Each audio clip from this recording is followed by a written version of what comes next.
આજે આપણે ધોરણ 10 વિષય ગણિત ચેપ્ટર નંબર 5 સમાંતર શ્રેણી એમાં સ્વાધ્યાય 5.1 એમાં દાખલા નંબર 4 એ જોવાનું છે કે નીચેના માંથી કઈ શ્રેણી સમાંતર શ્રેણી છે। અગાઉના દાખલા આપણે જોયા છે એ જ પ્રમાણે પાછું પદ્ધતિ છે કે ભાઈ સમાંતર શ્રેણી છે કે નહીં એ ચકાસી અને જો હોય તો એના પછીના 3 સ્ટેપ આપણે મેળવવાના છે। તો એમાં 11મો દાખલો a વર્ગ a ની 3 ઘાત ને a ની 4 ઘાત આના આપણે કહેશું a1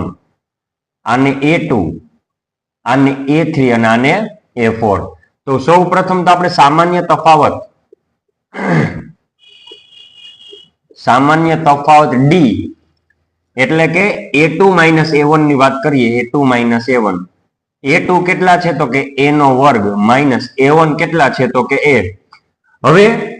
આમાં કઈ રીતના બાદબાકી થશે તો કે બે માંથી કોમન નીકળશે a।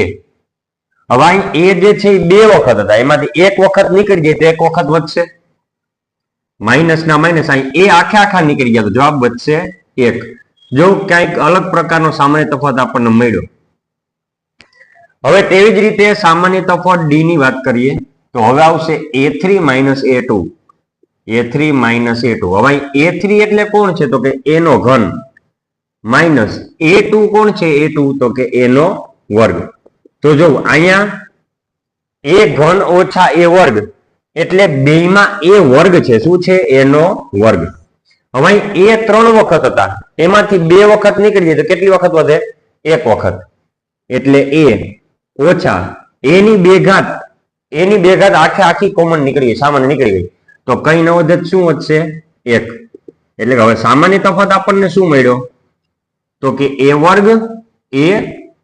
વર્ગ કૌંસમાં a ઓછા 1। જો a ઓછા 1 તો બરોબર કે સરખું આવ્યું પણ અહીંયા a ની 1 ઘાત છે ને અહીંયા a ની 2 ઘાત એટલે કે સામાન્ય તફાવત સરખો મળ્યો નહીં। તો શું લખી શકાય અહીં સામાન્ય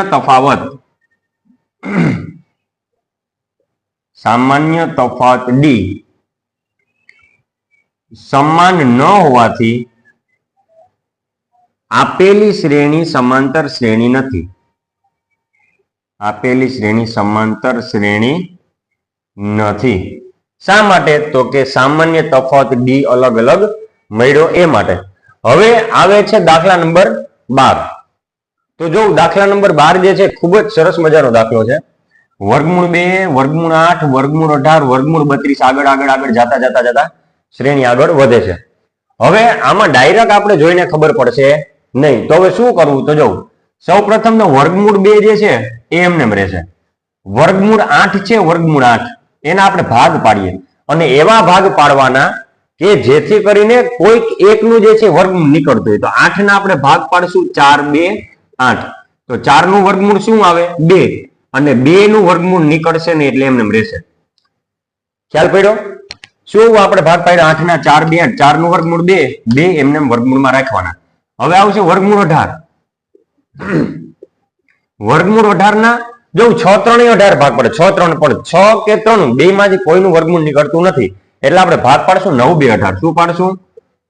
9 2 18। હવે જો 9 નું વર્ગમૂળ 3 અને આ બે જે છે એ વર્ગમૂળમાં એમને કેમ કે એ બે જે છે એનું વર્ગમૂળ નીકળતું નથી પૂર્ણાંકમાં નીકળતું નથી। હવે 32 એટલે 8 4 32 થાય પણ આપણે 16 2 32 કરવાના કેટલા 16 2 32 એટલે 16 નું વર્ગમૂળ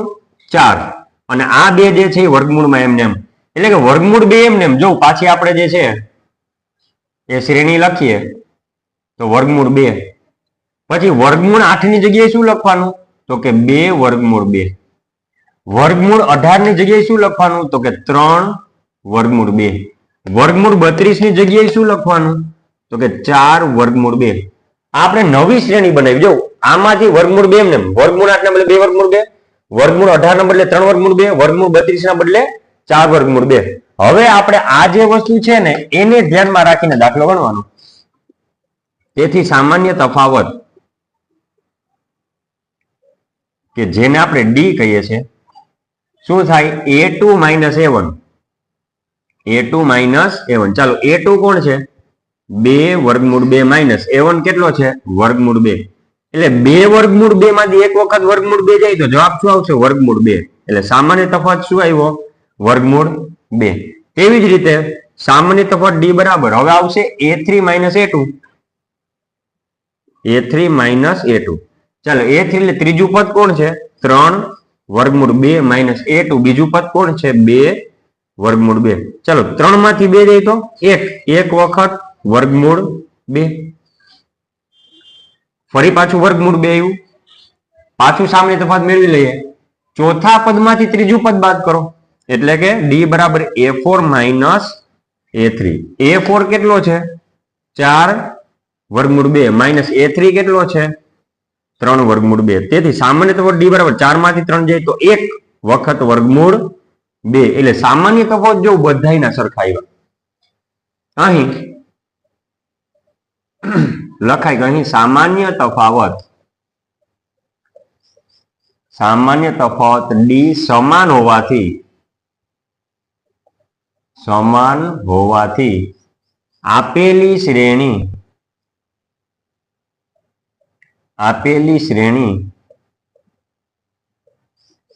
સમાંતર શ્રેણી છે હવે જો સમાંતર શ્રેણી હોય તો આપણે કેટલા પદ આપ્યા 1 2 3 4 હવે પાંચમું પદ કેમ મળે તો કે એના અગાઉના પદ એટલે ચોથા પદમાં આપણે ડી ઉમેરવાનો હવે ચોથું પદ કયું છે અહીં તો ચોથું પદ a4 4 વર્ગમૂળ 2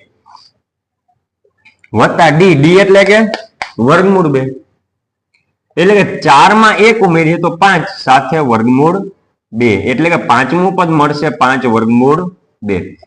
હવે આવે છઠ્ઠું પદ તો એના અગાઉના પદ પાંચમા પદમાં ડી ઉમેરો પાંચમું પદ હમણાં જ મળ્યું a5 કેટલું મળ્યું 5 વર્ગમૂળ 2 તો a5 માં મૂકો 5 વર્ગમૂળ 2 વત્તા ડી એટલે વર્ગમૂળ 2 તેથી a6 5 ને 6 વખત વર્ગમૂળ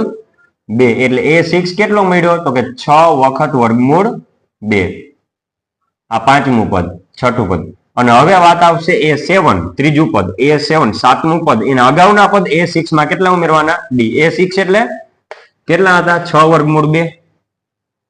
એમાં ઉમેરો વર્ગમૂળ 2 તો 6 માં 1 ઉમેરીએ તો 7 અને સાથે આવશે વર્ગમૂળ 2 એટલે કે સાતમું પદ આવશે 7 વર્ગમૂળ 2 ક્લિયર તો દાખલા નંબર 4 જે છે એનો 11મો અને 12મો આપણે અહીંયા કમ્પ્લીટ કરીએ છીએ આગળના આપણે વિડીયો જે છે એમાં આપણે આગળના દાખલા જોશું